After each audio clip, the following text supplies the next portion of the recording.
Video like जरूर कर लीजिए और ऐसे वीडियो लगातार फ्री में पाने के लिए चैनल को तुरंत सब्सक्राइब कर लीजिए और बेल आइकन को जरूर टैप कर लीजिए ताकि आगे भी सारे वीडियो आपको मिलते रहे। यूट्यूब में फॉलो करते हैं तो प्लीज ये वाला फ्री टेलीग्राम चैनल जरूर ज्वाइन कर लीजिएगा। सारे नोटिफिकेशन सारे अपडेट यहीं पे आते हैं, ध्यान रखिए। नमस्कार दोस्तों, स्वागत है आप सभी का ऑनलाइन एग्जाम प्रिपरेशन पर which is the part of study for civil services.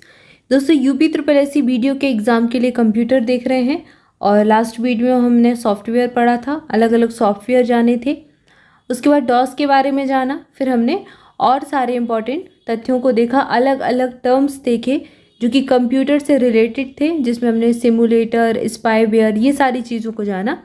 Next आज हम पढ़ेंगे सबसे पहले प्रोग्राम के बारे में, उसके बाद कुछ और इम्पॉर्टेंट जो एल्गोरिदम वगैरह है इन सारी चीज़ों को पढ़ेंगे। इंपॉर्टेंट टॉपिक रहेंगे, पूरा वीडियो ध्यान से देखें। चलिए स्टार्ट करते हैं।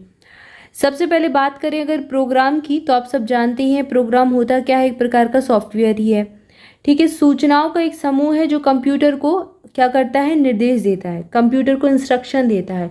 तो कुल मिलाकर जब इन्फॉर्मेशन आप कंप्यूटर को देते हैं तो उनका जो ग्रुप होता है वो मिलकर एक प्रोग्राम कहलाता है। कंप्यूटर में प्रोग्राम जो कुंजी पटल पर, कुंजी पटल मतलब आपका जो कीबोर्ड है, उस पर टाइप करके फीड किया जाता है। तो प्रोग्राम आप फीड कैसे करेंगे, नॉर्मल सी बात है, इंस्ट्रक्शन देने हैं। इंस्ट्रक्शन या तो आप कीबोर्ड से देंगे या माउस से देंगे। ठीक है, मोस्टली आप कीबोर्ड से ही देते हैं। प्रोग्राम में कंप्यूटर को क्या करना है, किस प्रकार करना है, यह सब स्पष्ट और क्रमबद्ध रूप में लिखा जाता है। ठीक है, तो आप सारे इंस्ट्रक्शन देते हैं कंप्यूटर को कि कंप्यूटर को क्या करना है, क्या कैसे सबसे पहले करना है, तो ये सारी चीज़ें आप करके देते हैं और ये पूरा एक समूह जो है मिलकर बन जाता है प्रोग्राम। कंप्यूटर की अपनी स्मृति होती है, यानी कि कंप्यूटर की खुद की मेमोरी होती है, लेकिन उसमें माइंड नहीं होता, बुद्धि नहीं होती कंप्यूटर में। ठीक है, आप उसको जैसे इंस्ट्रक्शन देंगे वो वैसे ही काम करेगा, अपनी खुद का माइंड लगाकर, खुद की बुद्धि लगाकर उन चीज़ों को करेक्ट नहीं करेगा। आप अगर उसको रॉन्ग इंस्ट्रक्शन दे देंगे तो आपको एरर बता देगा वो। ठीक है, लेकिन उस एरर को वो सही नहीं करेगा। हालांकि अब आर्टिफिशियल इंटेलिजेंस आ चुका है, लेकिन यहाँ पर हम सिर्फ कंप्यूटर की बात कर रहे हैं, क्योंकि कंप्यूटर मात्र वही कार्य करता है जो उसको निर्देश दिए जाते हैं। अर्थात कंप्यूटर पर कार्य करने की बुद्धि क्रमबद्ध निर्देशों और प्रोग्राम के द्वारा दी जाती है। कंप्यूटर को दिए जाने वाले जो अनुदेशों का समूह है उसको प्रोग्राम कहते हैं। इंस्ट्रक्शन का जो ग्रुप है उसको प्रोग्राम कहा जाता है। इसमें अनुदेश, आंकड़े जो है निम्न स्तरीय भाषा में शामिल होते हैं। ठीक है, तो आप अपनी लैंग्वेज में इसको देते हैं, जैसे आप इंग्लिश में देंगे, हिंदी में देंगे, तो ये सब क्या है, निम्न स्तरीय भाषाएं हैं, कंप्यूटर की लैंग्वेज नहीं है। लेकिन हाई लेवल लैंग्वेज क्या है, कंप्यूटर की लैंग्वेज जैसे कि सी, जावा, ये सब C++, ये हाई लेवल लैंग्वेजेस हैं जो कंप्यूटर समझता है, जिसमें कंप्यूटर की प्रोग्रामिंग की जाती है, कोडिंग की जाती है। ठीक है, अगला दिया गया है, कंप्यूटर में आरोपित अधिकतर त्रुटियां क्रमादेश त्रुटियां कहलाती हैं।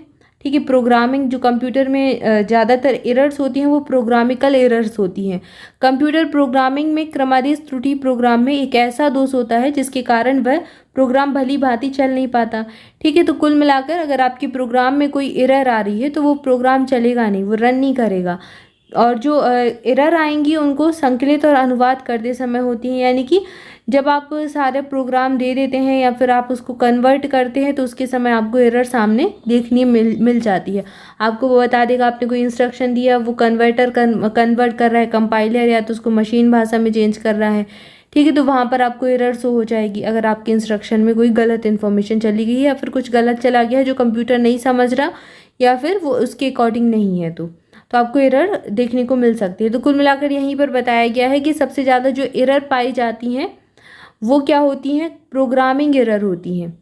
इसके बाद अगला जो दिया गया है, एल्गोरिदम दिया गया है। एल्गोरिदम एक टेक्निक होती है जिसमें प्रोग्राम के लॉजिक और विधि को लिखने के लिए प्रोग्राम के चरणों को वाक्यों में लिखा जाता है। आप यहाँ पर सेंटेंसेस में प्रोग्राम को लिख देते हैं। ठीक है, एक सेंटेंस में एक प्रोग्राम लिख दिया, फिर दूसरे में, मतलब प्रोग्राम के जो स्टेप्स हैं उनको सेंटेंस में लिखा जाता है। किसी प्रोग्राम की एल्गोरिदम कुछ वाक्यों की एक श्रेणी के रूप में होती है, एक पूरी सीरीज़ होती है, और ये जो सीरीज़ बनाई जाती है वो पूरा मिलकर क्या कहलाएगी, प्रोग्राम की एल्गोरिदम कहलाएगी। यदि उस सीरीज़ के वाक्यों के सापेक्ष प्रोग्रामिंग भाषा के निर्देश लिखकर उन्हें एल्गोरिदम में बताए गए क्रम में एग्जीक्यूट करें तो हमें कंप्यूटर प्रोग्राम की समस्या का समाधान मिल जाएगा। ठीक है, तो कोई भी समस्या है उसका समाधान देखना है तो सबसे पहले उस प्रोग्राम की एल्गोरिदम को देखते हैं कि एल्गोरिदम में तो कहीं कोई मिस्टेक नहीं है, एल्गोरिदम सही की गई है या नहीं की गई है। क्लियर है।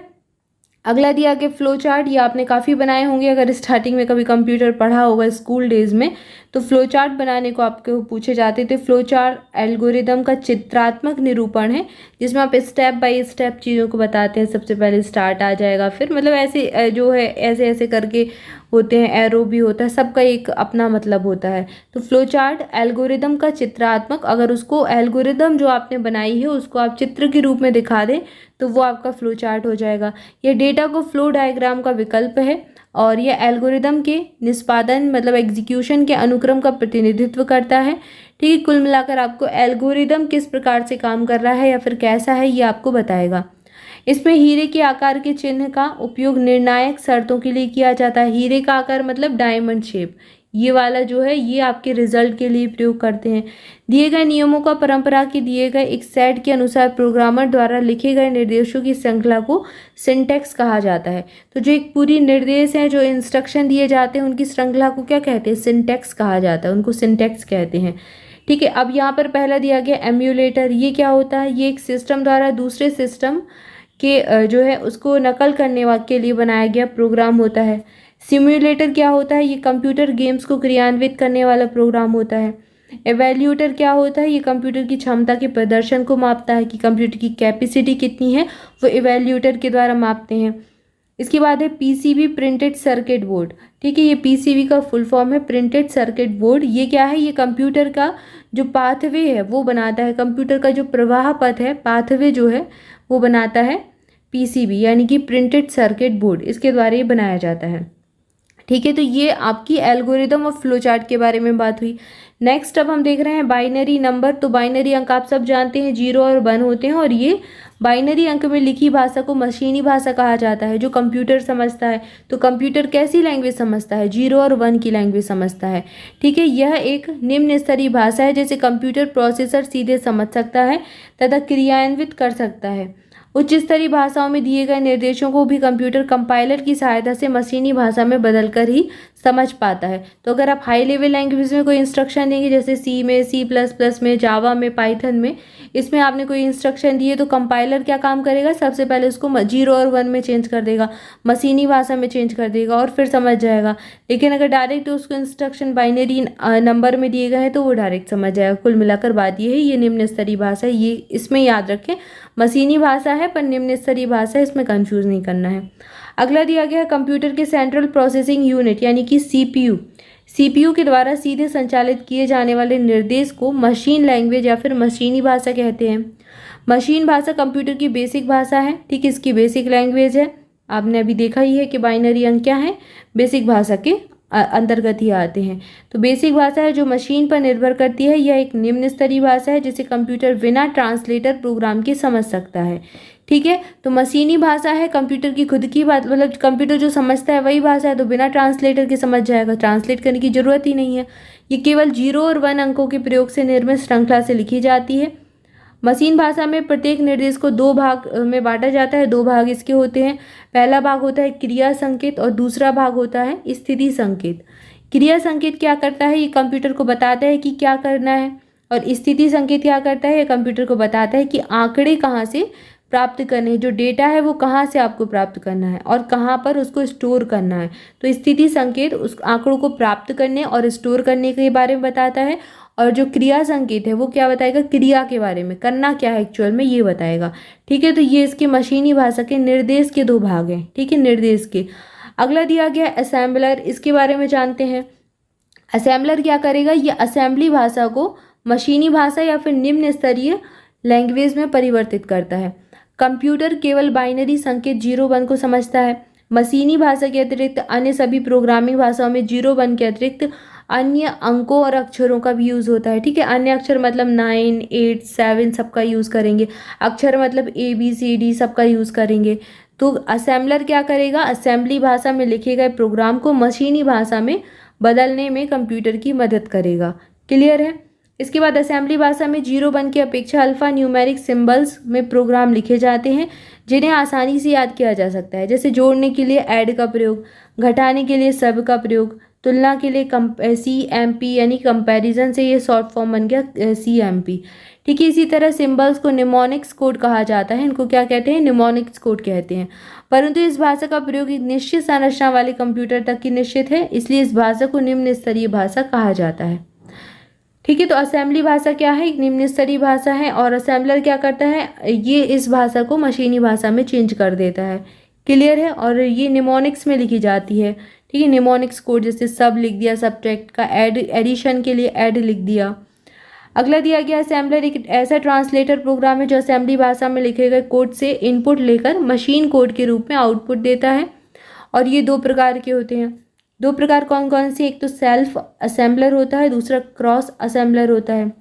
सेल्फ असेंबलर क्या है? उसी मशीन पर रन होकर ऑब्जेक्ट कोड देता है जिसके लिए प्रोग्राम लिखा गया है। जिसके लिए आपने प्रोग्राम लिखा है वहीं पर उसी मशीन में ये रन होकर ऑब्जेक्ट कोड दे देगा।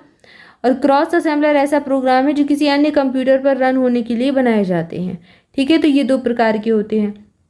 अगला आपको टॉपिक दिया गया फॉर्ट्रेन। ये क्या है? इसका फुल फॉर्म होता है फॉर्मूला ट्रांसलेशन। इसका संक्षिप्त रूप है फॉर्ट्रेन। ये एग्जाम में पूछा जा सकता है इसका फुल फॉर्म।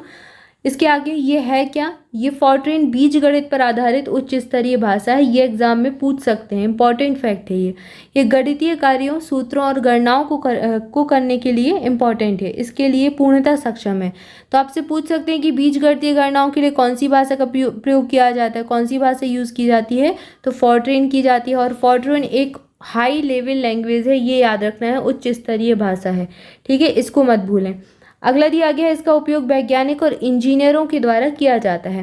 ठीक है, जब बीजगणित का यूज़ हो रहा है, गणितीय कार्य हो रहे हैं, तो यूज़ कौन करेगा? इंजीनियर्स करेंगे, वैज्ञानिक करेंगे, साइंटिस्ट करेंगे। क्लियर है? तो फॉर्ट्रेन का याद रखना है कि एक ऐसी भाषा है, हाई लेवल लैंग्वेज है, बीजगणित और गणितीय कार्यों, सूत्रों, गणनाओं के लिए इंपॉर्टेंट है। इसके बाद हाई लेवल लैंग्वेज के बारे में बताया गया है कि इसके विकास का श्रेय इसको सबसे पहले डेवलप किसने किया? IBM कंपनी ने किया। ठीक है, इंटरनेशनल बिजनेस मशीन अमेरिका की कंपनी है। इस कंपनी ने फॉर्ट्रेन नाम का पहली उच्च स्तरीय भाषा का विकास किया। इस भाषा व सूत्र का अध्ययन आसानी से कम समय में हल करके किया जा सकता है। ठीक है, इसके बाद अगला दिया गया फॉर्ट्रेन एक हाई लेवल प्रोग्रामिंग लैंग्वेज है जिसे 1957 में जॉन बकलस के द्वारा बनाया गया था। तो ये किसने बनाई थी? 1957 में जॉन बकलस ने बनाई। IBM कंपनी के द्वारा इसका विकास सबसे पहले किया गया था। ठीक है, और ये एक हाई लेवल लैंग्वेज है, इसको याद रखें जरूर से। क्लियर है? और गणितीय कार्यों के लिए यूज़ की जाती है, ये भी इंपॉर्टेंट फैक्ट है। तो यहाँ पर हमने कुछ इंपॉर्टेंट तथ्यों को जाना। आगे हम और हाई लेवल लैंग्वेज के बारे में जानेंगे।